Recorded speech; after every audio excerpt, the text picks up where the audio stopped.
Bonjour et bienvenue dans cette nouvelle vidéo. Je suis assez excité parce que je vais pas aller faire durer le suspense. J'ai enfin le nouveau Moyu Super Welong version 2. Alors j'ai vu que sur internet ils avaient mis que c'était le Super Welong 3 version 2. Voilà, je l'ai récupéré ce matin, je suis en vacances. Donc on est chez moi au lieu d'être en classe. J'espère que mes enfants vont me laisser 5 minutes pour que je puisse faire le déballage. Sinon, je vous m'excuserai d'être un petit peu dérangé. Pour ceux qui me connaissent, vous savez que le Super Welong, c'est mon main, que j'adore. Donc je suis impatient de tester ce Super Welong V2 avec un vrai système de réglage. Allez, on va l'ouvrir. Je l'ai pu le tester rapidement grâce à Thierry. D'ailleurs Thierry, je te remercie de tout ce que tu fais pour moi, pour mon club, pour le cube en général. J'ai pas été ultra emballé, mais il n'était pas réglé, pas lubrifié. Donc j'ai eu quelques lock-up sur les solves que j'ai fait ce matin chez Thierry. Voilà. Donc c'est un cube qui est disponible depuis hier chez AtouCube et qui sort au prix de 80 €, 79,90 €. Donc oui, ça fait un petit billet. Est-ce que ça le vaut? On le verra bientôt. Allez, donc au niveau packaging, moi je l'ai eu dans ce carton. Donc je pense que la plupart, si vous le commandez sur internet, vous l'aurez dans le carton. Et il y a ce petit sac pour mettre la boîte dedans. C'est mignon, voilà, ça sert pas à grand chose, hein. Ça va finir dans l'armoire à boîte. Voilà. Donc il n'y a pas de blister plastique, du coup, vu qu'il est dans le carton. On entend déjà, je peux vous dire une chose, en fait il est en version maglev de base et il est livré avec des ressorts. Donc si vous préférez les versions flagship, eh bien, il vous faudra démonter les centres, enlever les maglevs, donc les aimants, et les remplacer par des aimants. Donc du coup c'est pas mal parce que vous pouvez avoir les deux versions si vous avez envie de tester les deux. Et donc celui-là il ne sera plus disponible, soit il ne sera pas disponible en version maglev ou en version flagship, parce que du coup il y a les deux. Donc il a 100 aimants, donc la technologie est pas mal au niveau des aimants. Attendez que j'arrive à l'ouvrir. Au niveau des spécificités, on aura 8 niveaux de réglage de la tension, 8 niveaux de réglage du maglev et 8 niveaux de réglage des aimants, ce qui est pas mal. Dedans, il y a une boîte. Voilà, donc on disait ce matin qu'à Thierry qu'elle était quand même sacrément grosse. Si jamais ça c'est une boîte du GAT14 il me semble. C'est beaucoup plus gros, mais enfin une bonne boîte de qualité. Ça ressemble plus à une boîte de Smart Cube. D'ailleurs c'est fait pour du Smart Cube à la base, on voit les petits picots en bas. Parce que il y a aussi la version Smart Cube de ce cube qui est sorti, qui est à 140 € si je dis pas de bêtises. Alors celui-là je ne pense pas que je le testerai. Moi j'ai toujours mon GAN 12.8 dont je me sers assez peu. Donc voilà, je ne vais pas investir dedans. Alors là-dedans, donc dans la boîte, on a le fameux outil Moyu dont on commence à avoir l'habitude pour les réglages. On y reviendra dedans. Et dedans, donc effectivement, on a des aimants de rechange et des capes, des petites pièces, donc qui vont permettre de passer de la technologie maglev à la technologie flagship si vous le souhaitez. Moi c'est quelque chose qu'a priori je ne ferai pas parce que je préfère le maglev. On a un petit manuel qui nous apprend à résoudre le cube et des petites cartes comme d'habitude. Le manuel d'explication des réglages que je vais bien utiliser pour apprendre à régler et des petits trucs du team Moyu, donc l'inventeur de Moyu, des petits QR codes qu'on retrouve ici aussi pour aller sur les différents sites de Moyu. Voilà. La boîte est plutôt jolie, hein. Une belle boîte aimantée qui risque de finir dans mon armoire à boîte qui est juste derrière là, dans la pièce où je fais du cube quand je suis chez moi. Et voilà le Super Welong. Alors moi j'ai eu une première petite déception, c'est que je suis assez fan du 55 mm du Super Welong. Et celui-là, ils l'ont fait en 55.5 comme tous les cubes de chez Moyu. Et donc on voit effectivement que mon Super Weilong est plus petit que le Super Weilong 2. Et moi j'aime bien quand c'est un peu plus petit. Donc on va voir si ça va me gêner ou pas. C'est quand même vraiment pas mal. Bon, après faire des PLL comme ça ne permet pas de vraiment se donner une idée. C'est plutôt en résolution qu'on voit s'il y a des lock-up ou comme ça. Donc là il va falloir régler tout ça. On voit bien que par contre pour de Moyu on a le réglage d'aimant. Ça c'est vraiment bien parce que la plupart des Moyu il leur manque. Je vais vous montrer vite fait qu'on a le nouveau système de réglage Moyu. Donc il y a une roue en bas et les deux petits crochets là. Donc je reviendrai plus tard regarder exactement comment ça marche et je vous dirai tout ça. Et il parlait aussi d'une forme en V. Je ne sais pas si vous la voyez là, la pièce centrale. Il y a une petite forme en V. Alors est-ce que ça amène beaucoup? Ah ben, elle y est aussi sur le Super Weilong. Mais elle est moins prononcée. Voyons si on compare.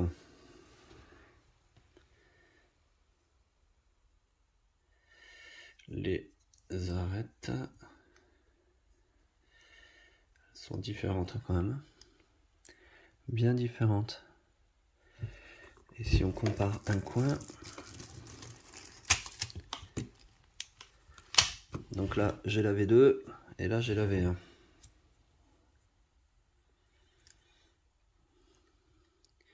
C'est aussi assez différent. Hein. Bon. Ben, du coup, voilà ce que je pouvais vous dire au niveau de l'unboxing. Moi, je vais le lubrifier comme d'habitude. Armstrong Gravitas Dignitas plus du DNM37. Je vais apprendre à le régler à ma convenance. Ensuite, je reviendrai vous expliquer comment il se règle. Et une fois que j'aurai fait tout ça, je vous dirai ce que j'en pense. Et je vous dis toujours, c'est pas parce que je le trouve bien qu'il faut que vous le trouvez bien. Et inversement, ça marche aussi. Allez, on se revoit très vite. Tout petit complément, parce que j'ai oublié de le dire et c'est quand même assez important, le Super Weilong V2, c'est le cube qui a été utilisé par Yiheng pour son 3 secondes 09. Donc c'est le cube qui a été utilisé pour le record du monde. Par Félix Zemdeg, par Max Parks, par Yiheng, par la bonté divine d'Ernaud Rubik et d'Atocube, je te nomme Cubelier et je te remets l'insigne et la médaille d'honneur d'Atocube. Et une fois n'est pas coutume, je vais commencer directement par la fin. Et dans une deuxième partie, on va parler... J'avais un peu mal collé l'autocollant. Donc je disais dans une deuxième partie, je vais vous montrer comment ça se règle. Et on va commencer par la fin, ce que j'en pense. Voilà, j'ai décidé de faire comme ça. Vous avez compris, petit adoubement. Je remercie mon fils de m'avoir prêté un de ses sabres. Petit adoubement pour signaler qu'il est bien parti, je pense, pour devenir mon main. Alors j'ai toujours, pour moi, il y a un versant psychologique très important sur un cube. Lui, quand je l'ai sorti de boîte, j'étais pas super emballé, je me rappelle, et que j'ai fait un AVG 25 où j'avais fait 1 seconde de moins. Et franchement, ça a eu un penchant psychologique pour moi de me dire... Ok, c'est bon, je vais partir sur lui et depuis, j'ai pas pu m'en passer. Lui, ce qui s'est passé, c'est qu'hier matin, j'ai fait le déballage, je l'ai ouvert, je l'ai lubrifié, j'ai pas eu le temps de le régler et mon fils avait un rendez-vous médical. Et donc, je l'ai pris et en allant au rendez-vous médical, dans la salle d'attente, j'ai fait un AVG 5 et j'ai éclaté mon personal best, mon PB, en faisant un 13 secondes 39. Mon ancien personal best, c'était à 13 secondes 80, je crois. Donc premier solve 12 secondes, deuxième solve je crois que je fais un 18, troisième solve encore un 12 secondes, 12,39 je crois, et puis après j'ai fait un 15 et un 14.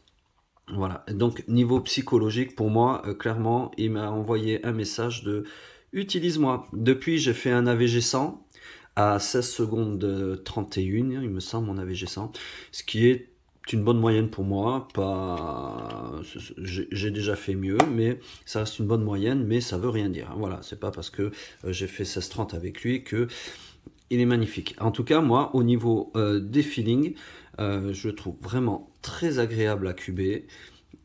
Il me convient bien. Voilà, je ne vais pas m'étaler dessus. Il faut que vous testiez par vous-même. En tout cas, si vous aimiez le Super Weilong Verin, allez-y. Si vous aimez les Moyou en général, allez-y. Maintenant, j'ai envie de vous dire, au niveau budget, c'est un petit peu élevé quand même, 80 €. Si on a les moyens, clairement ça vaut le coup. Sinon, pour moi, Moyo est au-dessus de tous les autres constructeurs actuellement, hein. Mais c'est mon choix personnel. J'ai testé le nouveau Tornado V4, j'ai pas aimé. Le GAN 15, j'ai pas aimé. Tout ce qui se fait à côté, voilà, je trouve que Moyo est vraiment au-dessus, que ce soit avec le Wameng TG 3, le WRM V10, que je conseille assez régulièrement parce que le WRM V10, si vous prenez la version la plus chère, avec le max d'aimant et tout ça, il est vraiment très très bien et il est à 36 €, hein, je crois, chez Atocube. Donc c'est moitié prix de celui-là. Mais bon, moi, clairement, celui-là m'a fait vraiment une très très bonne impression. J'ai eu aucun look-up, ça va vite, c'est stable. Bref, c'est ce que je demande à un cube. Et en plus de ça, tout ce qui est réglage, c'est génial. Alors, justement, on va partir. Ah, avant, je continue parce que la boîte, j'en ai pas beaucoup parlé. Alors, effectivement, elle est grosse. Comparé à une boîte normale, c'est gros. Mais franchement, le rendu, je le trouve top. Voilà.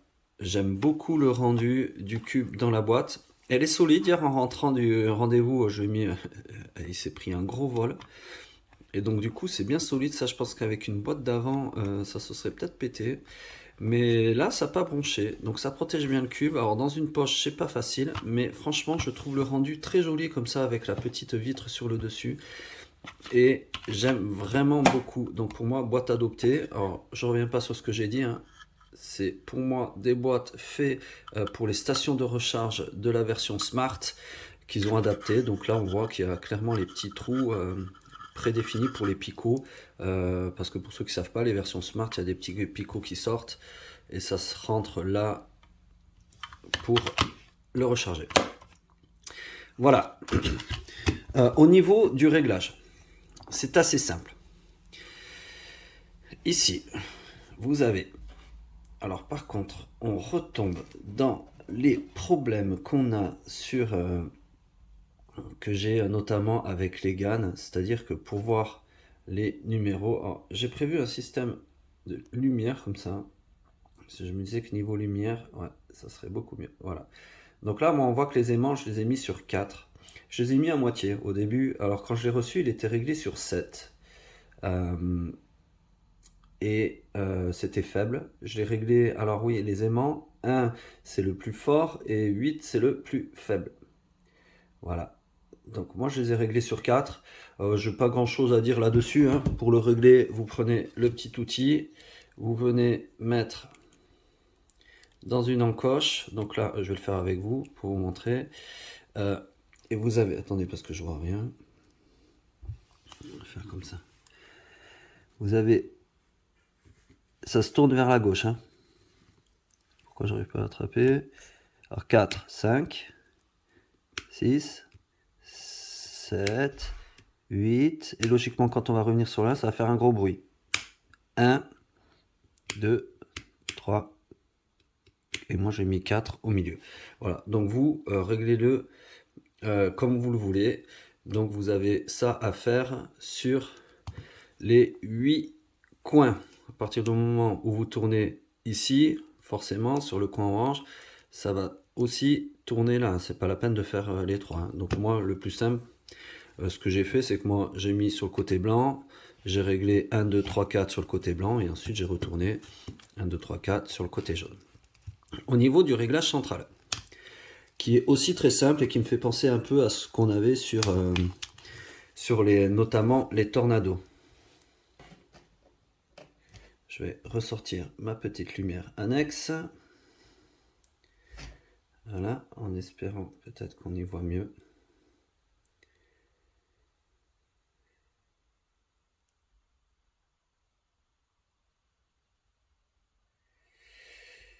Donc on a, excusez-moi, j'ai eu un mini bug, on a eu on a deux réglages. Le réglage avec la roue crantée en bas, c'est le réglage de la tension. Et pour celui-là, alors je me demande, ouais, donc ce petit outil là de ce côté-là, sur ce cube-là, il va pas nous servir, hein. Donc vous utilisez ça et vous tournez dans le sens des aiguilles d'une montre pour régler la tension. Donc là, ça va de 1 à 8. 1, c'est le plus desserré et 8, c'est le plus serré. Moi, je les ai réglés à 3. Alors, c'est celui-là, j'ai eu beaucoup de mal hier à bien voir les numéros. En fait, pour le réglage, vous avez ici une petite encoche dans le centre et qui vous indique sur la petite roue, il y a un petit numéro. Alors moi, est-ce qu'on va voir si j'éclaire comme ça? Alors, on arrive à voir, c'est pas, et je suis désolé pour la luminosité. Moi, je les ai mis sur le 3. Alors, toujours pareil, il y a une petite astuce, c'est que quand on revient sur le 1, ça fait un gros clic, mais je vais vous montrer. Donc, hop, on met 3, 4, 5, 6, 7, 8, et quand on va revenir sur le 1, ça fait un gros clic. Voilà, et là on est sur le plus desserré, et donc moi j'ai mis 2 et 3. Non, là je suis sur le 2. J'ai un cran qui a apparemment pas fonctionné. Voilà. Alors ce qui peut aider aussi, c'est de comprendre comment l'autre marche. Alors l'autre marche, donc lui, ça va être ici qu'on va lire. Donc là, il est réglé sur le numéro qu'on voit dedans, c'est le numéro 4. Parce que moi, je l'ai réglé au milieu. Et lui, c'est l'élasticité. J'essaie de faire des trucs. Voilà, là, on arrive à lire que je suis bien sur le 4. L'autre, c'est le 3. Et là, je suis sur le 4. Alors lui, c'est dans le sens inverse des aiguilles d'une montre. Donc, pareil, 1, c'est le plus desserré, et 8, le plus serré. Donc là, je suis sur 4, 5, 6, 7, 8. Et quand je reviens sur le 1, hop, ouais, j'ai un gros clan. Et on voit que ma bague, elle est redescendue. Et donc, je vais remettre sur 4. Donc, je suis 1, 2, 3 et 4. Voilà. Moi, j'ai trouvé qu'il y avait une autre astuce pour bien voir, parce que notamment, quand on va vouloir vérifier sur les autres centres, est-ce que j'ai bien mis partout pareil? Comme vous avez pu le voir, c'est un peu contraignant à chaque fois de sortir. Alors moi, il y a un moment, j'étais carrément obligé de prendre une photo et de faire un zoom sur la photo pour regarder les numéros. Alors qu'en fait, moi, j'ai trouvé la petite astuce de voir que ça, vu que lui, il est sur 3, le 4, il est juste à côté, et donc visuellement, on voit assez vite que moi, j'ai un décalage de 1 entre ça et ça. Et ce qui permet, je ne sais pas si vous comprenez ce que je veux dire, là, j'ai le petit encoche, et le trou est décalé de 1. Là, il est décalé de 1.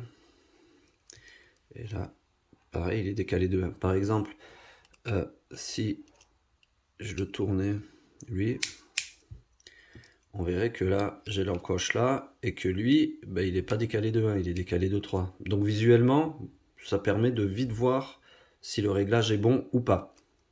En sachant qu'après, il faut que celui-là, il soit bien sur le 3. Donc là, du coup, pour le régler, j'ai juste à l'amener, et pour le décaler, de 1. Voilà, donc ça, c'est mon réglage perso. Donc je répète, dans le sens des aiguilles d'une montre, vous réglez la tension, donc l'écart entre la pièce centrale et le centre. 1 le plus desserré, 8 le plus serré. Et dans le sens inverse des aiguilles d'une montre, vous réglez l'élasticité, donc l'écart entre les deux aimants. Pour ma part, si vous avez mis des ressorts, ça sera l'écart qui est mis, c'est la pression sur le ressort. Donc inverse des aiguilles d'une montre, 1 le plus desserré et 8 le plus serré. Voilà, je pense avoir fait le tour de ce que j'avais à dire sur ce cube, qui pour moi est un des meilleurs cubes, si ce n'est le meilleur cube actuel du marché. Si vous aimez les Moyou, les Super Wellong et si vous avez 80 €, franchement, n'hésitez pas.